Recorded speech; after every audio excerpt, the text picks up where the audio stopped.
vous voulez automatiser vos tests, mais vous n'avez pas envie de saisir à chaque fois les données des tests manuellement, dans cette vidéo, je vais vous montrer comment Cypress et les fixtures peuvent vous faire gagner du temps et de l'énergie en vous permettant de gérer vos données des tests de manière efficace. Dans cette session, nous allons voir d'abord c'est quoi les fixtures dans Cypress. Ensuite, nous allons voir comment gérer une donnée de test dans les fixtures. Et en dernier, nous allons voir comment charger les données de fixtures dans un script de test. Dans la vidéo d'introduction complète de Cypress, j'ai expliqué brièvement le rôle de chaque dossier et fichier dans Cypress. Pour rappel, les fixtures sont des fichiers de données utilisés pour configurer un état initial pour les tests dans Cypress. Ils peuvent être utilisés pour charger des données de test dans une base de données, pour remplir des formulaires ou pour configurer d'autres états de test. Et les fichiers fixtures peuvent être de différents types. Ici, quelques types pour vous donner une idée des différents types que vous pouvez utiliser dans vos tests d'intégration. Dans cette vidéo, nous utiliserons particulièrement le type JSON pour mettre en place nos données dans fixture. Maintenant qu'on sait c'est quoi les données fixtures dans Cypress, passons à la mise en place. Pour cela, selon vos préférences, vous êtes libre de créer un répertoire pour stocker vos fixtures, mais il est recommandé d'utiliser le dossier fixture que Cypress vous a mis à disposition dans la racine du projet Cypress Fixture. Il vous donne même un exemple de structure d'un fichier JSON. Appliquons cette mise en place à l'un de nos précédents tests sur les input forms. Donc si on regarde les différents scénarios sur les input forms, on va prendre le dernier scénario. Donc on l'isole. Dans ce test d'intégration, on a utilisé les différents scripts pour remplir nos formulaires de contact. On va récupérer ces différentes données saisies en dur dans nos scripts de test, puis les utiliser comme données de test fixture. Pour cela, je reviens sur le dossier fixture. Je crée un fichier que je vais nommer inputform.json. Si c'est votre première fois d'utiliser les données JSON, je vous recommande d'aller regarder la vidéo qui parle des variables d'environnement, dans laquelle j'explique c'est quoi une donnée JSON et comment est représentée une donnée JSON. Donc pour notre objet JSON, je vais commencer d'abord par ouvrir les accolades. Pour notre donnée JSON, j'ai le choix. Soit je vais faire la saisie clé-valeur ou je peux directement saisir la valeur. Pour faire propre et savoir quel texte correspond à quoi, il serait mieux qu'on fasse clé-valeur. Si on regarde sur notre application, on va représenter nos clés en fonction du nom du type de champ. Par exemple, on va appeler la clé du premier champ name. Pour le deuxième champ, on va l'appeler email. Le troisième champ subject et le dernier champ message. Donc, pour la première clé, je vais l'appeler name. Deux points. Je donne la valeur de la clé qu'on a utilisée dans notre test d'intégration. Je fais virgule. Ensuite, on a le champ email. Deux points. Je donne la valeur email. Le troisième champ qu'on va utiliser dans notre exemple, c'est le champ subject. Je vais l'appeler comme clé subject. Deux points. Je copie également la valeur du subject. Je le colle à ce niveau. Et ça me reste juste le dernier champ qu'on a utilisé dans notre test, qui est le champ message.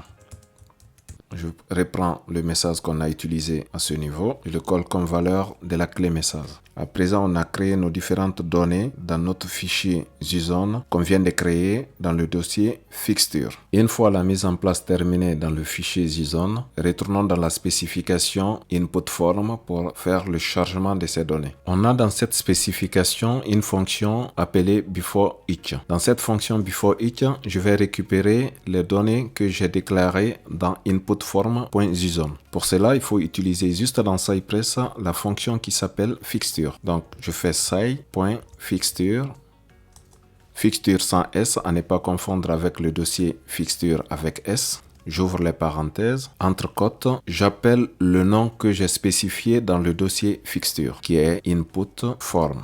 Il faut respecter l'orthographe que vous avez utilisé, sinon le test risque d'échouer. .json. Ensuite, je fais .then. Then va vous permettre de récupérer le contenu de votre fichier JSON. Je donne une variable qui me convient. Ma variable, je peux l'appeler formulaire. J'ouvre les accolades. Maintenant, je peux récupérer les données fixture via la variable que je viens de déclarer dans le then. Pour rendre nos données de test définies dans le fichier fixture accessibles à tous nos tests d'intégration dans notre suite de tests, il faut utiliser 10. Point. Je peux l'appeler par le même nom de variable, formulaire égale formulaire. Cette petite fonction, vu qu'il est intégré dans la fonction hook before each, va nous permettre de charger les données de fixture avant l'exécution de tous les tests. Cela nous évite de réécrire le même bout de script dans nos différents tests d'intégration si on en a plusieurs. Ce type d'écriture va nous aider à maintenir notre code plus propre et plus facile à lire. Pour nous permettre de récupérer la valeur de chaque clé qu'on a déclarée dans notre fichier JSON input form, je vais d'abord enlever la valeur du premier champ. Puis j'appelle la première partie de cette variable qui est 10 formulaire. 10 formulaire. Pour la valeur du champ name, on l'a stocké dans la clé name. Donc j'appelle la clé qui s'appelle name. J'ai écrit la première lettre en majuscule dans le fichier JSON. J'écris ici aussi la première lettre en majuscule. Pour la deuxième valeur, je vais appeler aussi 10 formulaire. Je l'ai stocké dans la clé qui s'appelle email. Pour le troisième champ, on l'a stocké dans subject. Je refais la même chose. Formulaire. Point subject. Puis en dernier, on va enlever ce long texte dans nos scripts de test. On va le remplacer par 10.formulaire.message. On vient de faire la refactorisation sur notre spécification input form en modifiant les données en dur qui étaient saisies dans nos différents scripts en les remplaçant par les données qu'on a déclarées dans notre fichier JSON input form. Maintenant, on va exécuter nos tests pour vérifier que tout fonctionne correctement. J'enregistre juste ce que j'ai effectué comme modification, puis je reviens sur le runner de Cypress. Je clique sur la spécification dans laquelle on a modifié, qui est input form. Il passe au chargement de l'exécution des tests. On voit que le test a échoué avec un message qui nous dit que l'erreur provient de notre fonction before each. Revenons dans notre spécification pour corriger cela. Il y a une information capitale que je vous ai pas dit au préalable. Si vous utilisez 10 pour faire le chargement de vos données fixture, il faut penser à modifier le type de votre fonction. Au lieu d'utiliser les fonctions fléchées, il faut mettre fonction. Enlevez les fonctions fléchées. Dans tous vos tests où vous allez utiliser vos données fixture, il faut changer les types de fonctions. Dans ce test, on va l'utiliser. Je vais le modifier aussi. Je mets fonction. À ce niveau, si j'enregistre, le test est censé passer avec succès. Donc le chargement s'effectue à nouveau. Là, on voit qu'il déroule, il saisit les valeurs. Notre test est passé avec la mise en place de la refactorisation avec les données fixture. Comme nous venons de voir, l'utilisation des fixtures dans Cypress vous permet de configurer l'état des tests de manière efficace et fiable. C'est tout pour cette vidéo. J'espère que vous avez trouvé ces informations utiles et à plus pour une nouvelle session.